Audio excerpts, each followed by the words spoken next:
Bismillahirrahmanirrahim. Assalamualaikum warahmatullahi wabarakatuh.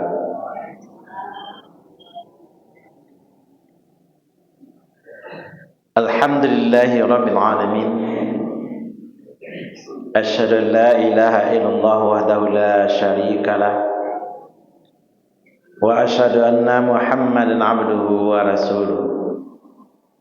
Allahumma salli wa sallim wa barik ala hadzal nabiyil karim sayyidina wa maulana Muhammad sallallahu alaihi wasallam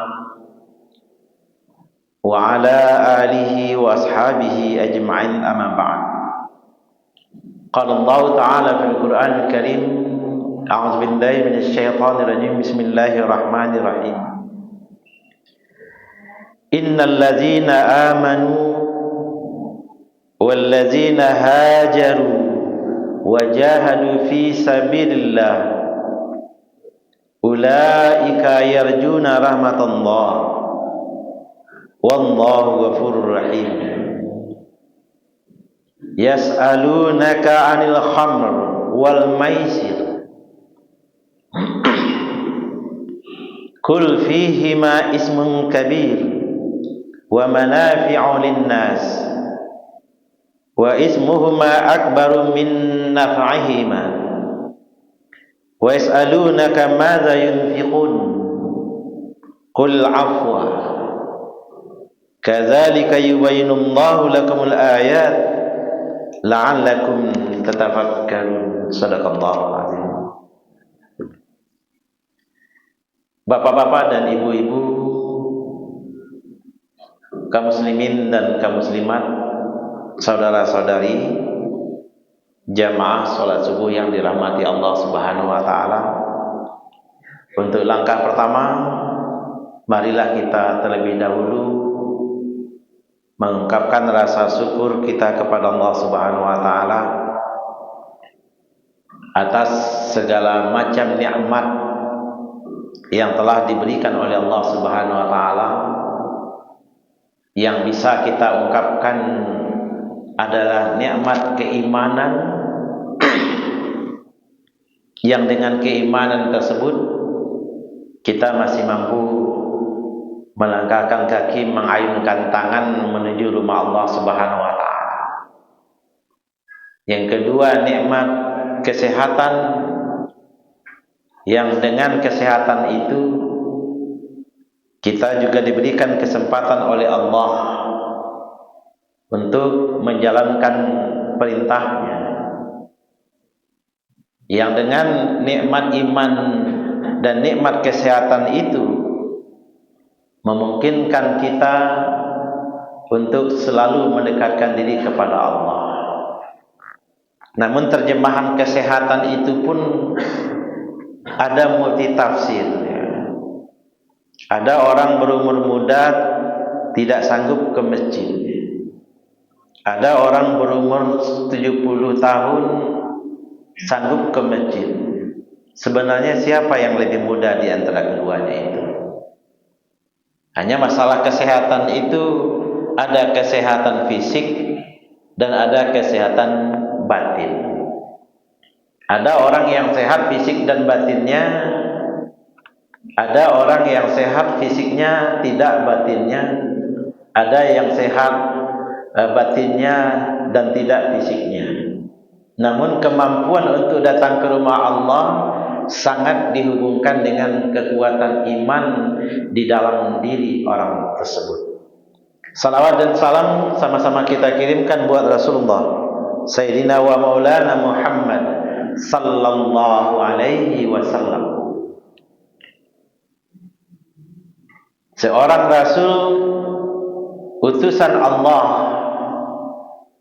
yang mengajak manusia untuk selalu menyadari bahwa kita di muka bumi ini hanya hamba Allah. Dan tugas kita di muka bumi ini sesuai dengan ayat yang sering diungkapkan oleh para ulama, wa ma khalaqtul jinna wal insa illa liya'budun. Tidak saya ciptakan jin dan manusia kecuali untuk beribadah kepadaku. Artinya konsep utama penciptaan awak di muka bumi ini, seluruh aktivitas kehidupan kita harus dalam rangka ibadah. Beribadah di dunia untuk mendapatkan posisi yang diridhoi oleh Allah Subhanahu wa taala di hari akhir kelak.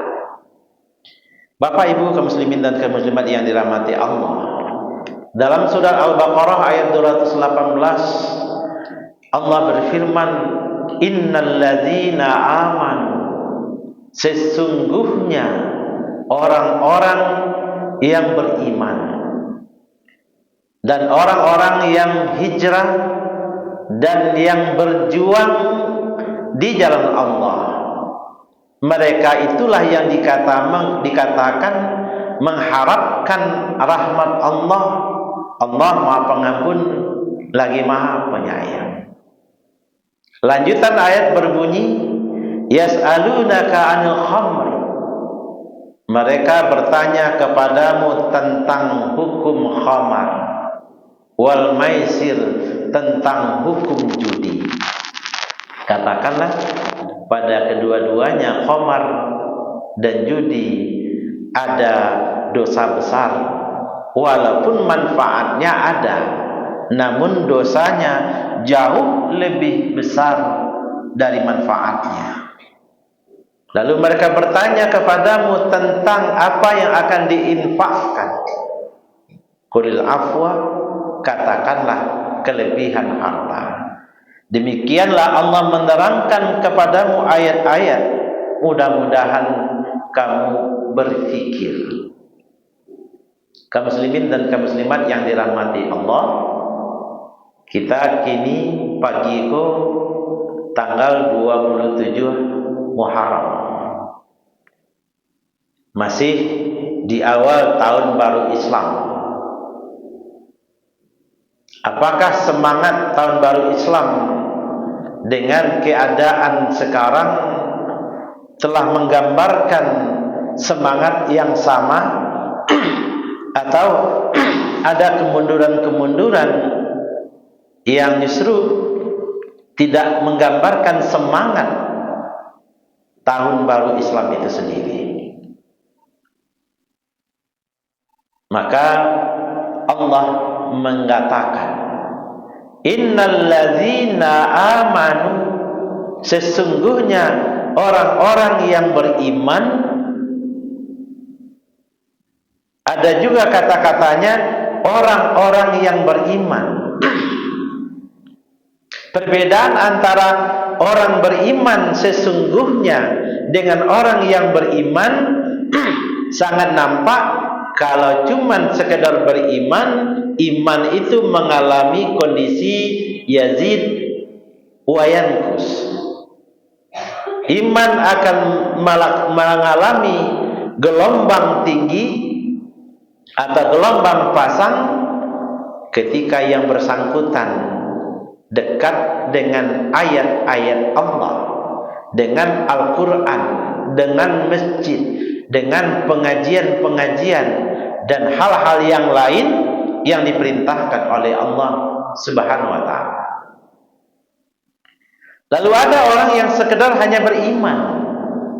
Nah, maksudnya dia hafal rukun iman tapi tidak menjalankan rukun-rukun tersebut.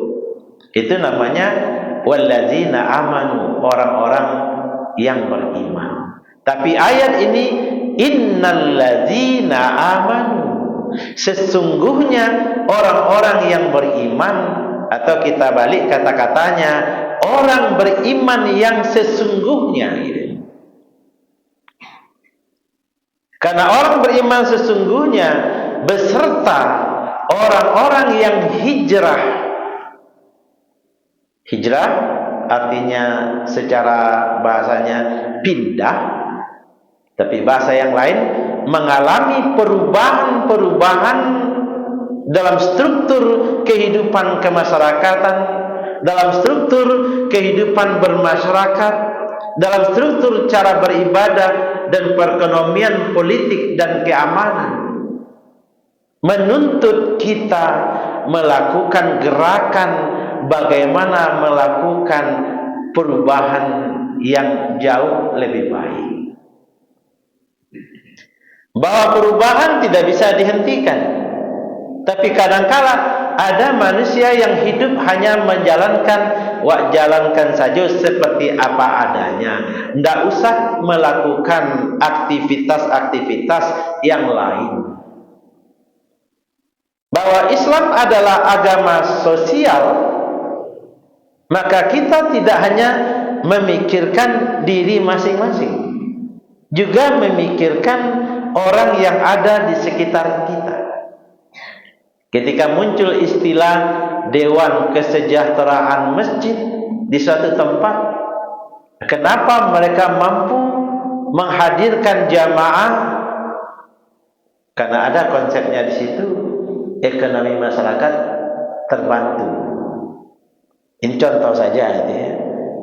Bagaimana perubahan semangat itu. Kalau dilihat dari sejarah Nabi, bahwa Nabi itu hijrahnya di bulan Rabiul Awal, tahun barunya bulan Muharram. Setelah dibaca-baca literatur sejarah, Nabi memang merencanakan hijrah itu dari bulan Muharram ketika berdiskusi musyawarah dengan para sahabat. Tapi tidak langsung barangke, ada perencanaan dulu, direncanakan karena dipikir-pikirkan kalau masih di Makkah agak sulit perjuangan karena kita tidak punya kekuatan, kita tidak punya orang yang bisa diandalkan, ekonomi kita tidak juga dalam keadaan yang mumpuni, kita tidak punya orang-orang yang bisa memiliki pengaruh untuk mempengaruhi Makkahul Mukarramah. Maka dari hasil kesepakatan di bulan Muharram tersebut, akhirnya berangkat Nabi di bulan Rabiul Awal. Itu sejarahnya. Lalu yang menetapkan satu Muharram ini menjadi tahun baru Islam semenjak zamannya Khalifah Umar bin Khattab. Orang yang berhijrah dan berjuang di jalan Allah. Bapak dan Ibu, di sini ada ungkapan berjuang. Apakah zaman kini awak masih harus berjuang? Apa yang mau diperjuangkan?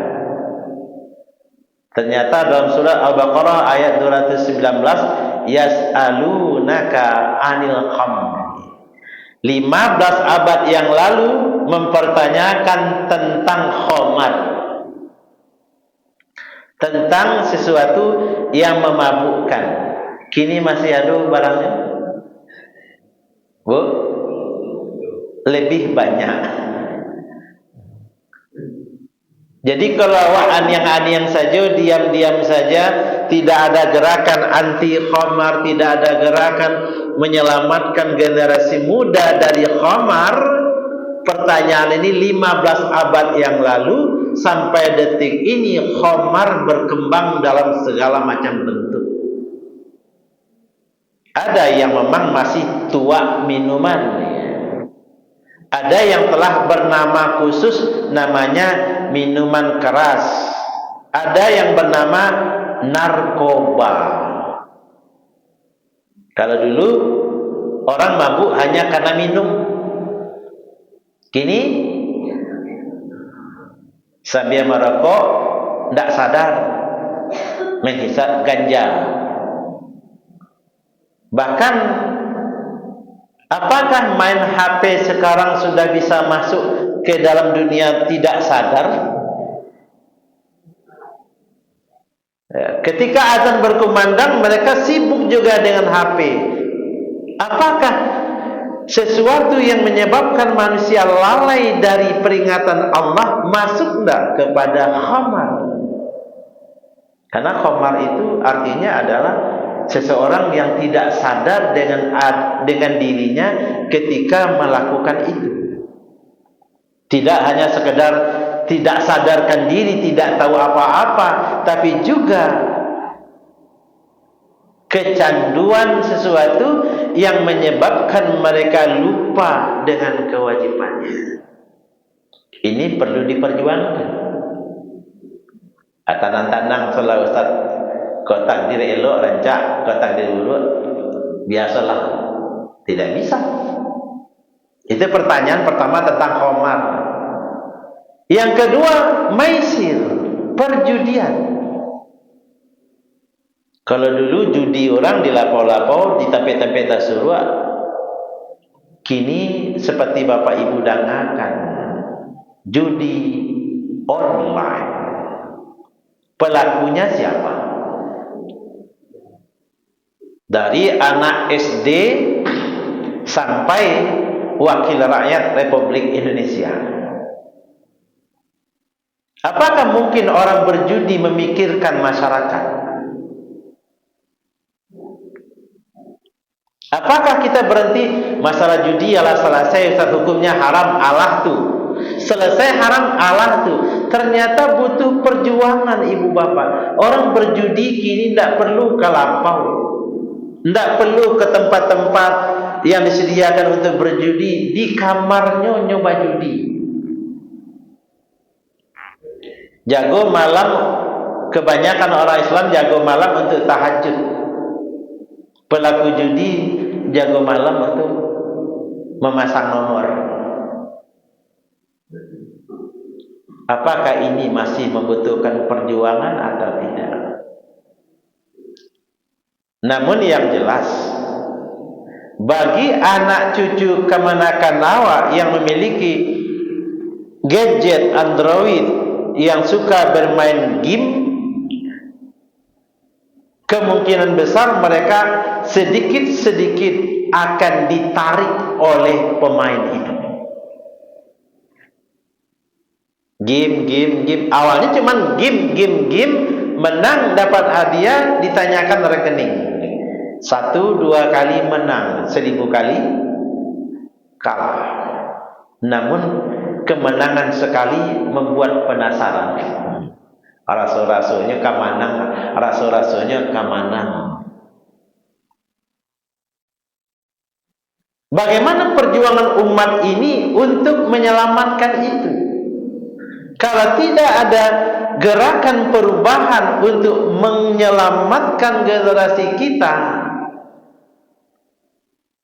maka mereka akan terseret oleh arus itu.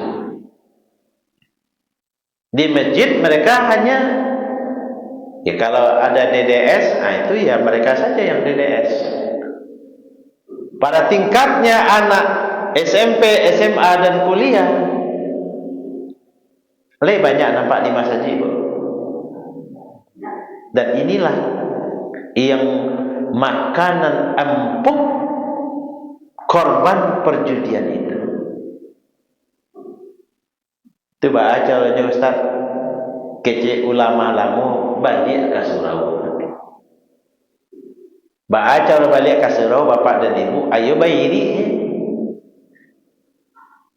Kau tiba di ayam, ayo di alam. Kau tiba di kambing, talinya itu yo di eloan.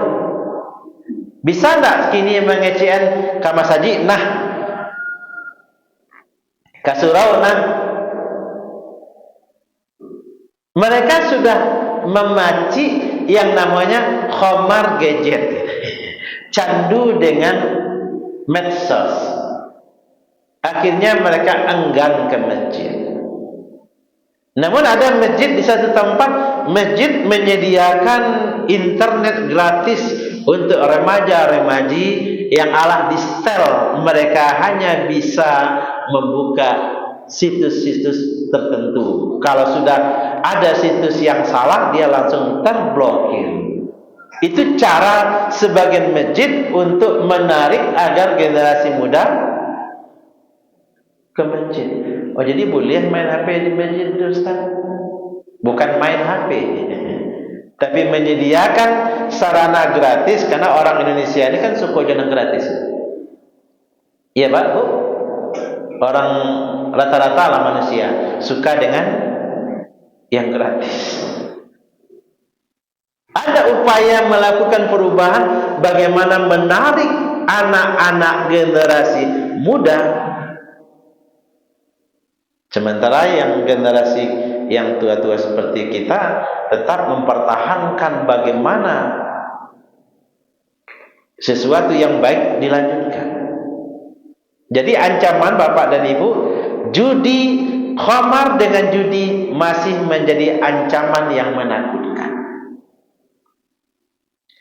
Lalu terjadi perdebatan, kan judi itu ada manfaatnya Ustaz, khamar itu ada manfaatnya. Al-Quran sudah menjawab lebih dahulu, memang ada manfaatnya. Jadi Al-Quran tidak mengatakan tidak ada manfaatnya, cuman dosanya jauh lebih gadang dari manfaatnya. Keharaman khamar dan judi mutlak tidak bisa kita rubah-rubah. Tapi ketika kita terlengah, kapan orang mabuk, kapan orang berjudi? Kan ini masalahnya waktu dan tempat. Di mana mabuk, bila katanya. Di mana berjudi, di mana kampanye. Di masjid tidak ada orang berjudi, karena masjid memang tempat beribadah. Di rumah boleh tak berjudi? Dimanapun berjudi hukumnya haram. Tapi anak-anak kita tidak tahu dengan hukum haram itu. Dia hanya tahu yang ada di mukanya itu yang jadoi. Urusan haram itu urusan orang di masjid. Wa yas'alunaka madza yunfikun. Mereka bertanya kepadamu tentang apa yang harus mereka infakkan.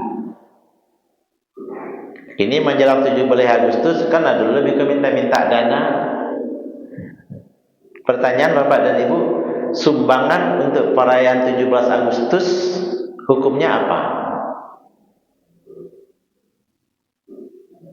Karena di Indonesia, Bu, korban judi online dapat bantuan dari Menteri Sosial.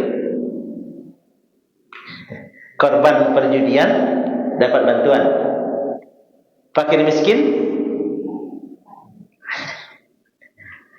Nah, sekarang muncul lagi ada peringatan 17 Agustus, memberikan sumbangan. Hukumnya apa? Hukumnya hanya boleh. Kalau boleh dapat pahala? Tidak. Kita hidup mencari pahala atau tidak? Jelas jawaban kita ya. Maka infakkanlah harta kita kepada orang-orang yang sudah ditentukan oleh Allah Subhanahu wa taala. Kepada siapa yang ditentukan oleh Allah? Pertama, falil walidain. Itu yang sangat utama. Yang kedua, wal aqrabin, kerabat. Sia itu kerabat, keluarga, jalur nasab ayah. Itu yang disebut dengan kerabat ya. Pak Adang, Pak Etek, Pak Angah dan lain-lainnya. Kalau dalam kondisi membutuhkan bantuan, wal yatama, dan anak yatim, wal masakin, dan orang-orang miskin. Siapa yang dimaksud dengan masakin? Orang yang tidak mungkin keluar dari rumahnya untuk bekerja karena ada halangan fisik atau halangan kesehatan. Kalau orang fakir, orang yang punya pekerjaan, cuman hasil kerjanya tidak mencukupi untuk nafkah keluarganya. Cuman di sini tidak diungkapkan fakir ya. Dan yang berikutnya adalah wabnis sabil, memberikan infak harta kita kepada ibnu sabil. Siapa ibnu sabil? Orang-orang yang merantau, orang-orang yang dalam perjalanan, orang-orang yang menuntut ilmu sehingga harus meninggalkan kampung halamannya. Mereka tinggal di kampung kita. Untuk menuntut ilmu di kampung kita, mereka meninggalkan kampung halaman mereka. Itu terhitung kepada ibnu sabil. Kaum muslimin dan kaum muslimat yang dirahmati Allah. Jadi dalam konsep hijrah pada ayat ini kita disuruh bertanya. Pertama, hati-hati dengan khamar. Jangan pernah anggap khamar selesai. Yang kedua, hati-hati dengan judi, karena judi berkembang sesuai dengan perkembangan akal manusia. Yang ketiga, hati-hati dalam berimpak. Ekonomi umat, hidupkan ekonomi umat. Maka yang perlu mendapatkan bantuan mestinya pertama orang tua, kedua kerabat, yang ketiga anak yatim, yang keempat fakir orang miskin, yang kelima orang yang sedang melakukan musafir atau orang yang sedang mendalami ilmu pengetahuan keagamaan, lalu mereka meninggalkan kampung halamannya, menetap di tempat sumber ilmu. Itulah kira-kira kajian kita pada pagi hari ini. Mudah-mudahan ada manfaatnya. Mohon maaf kalau ada kesalahan dan kekurangan. Wabillahi taufiq wal hidayah. Assalamualaikum warahmatullahi wabarakatuh.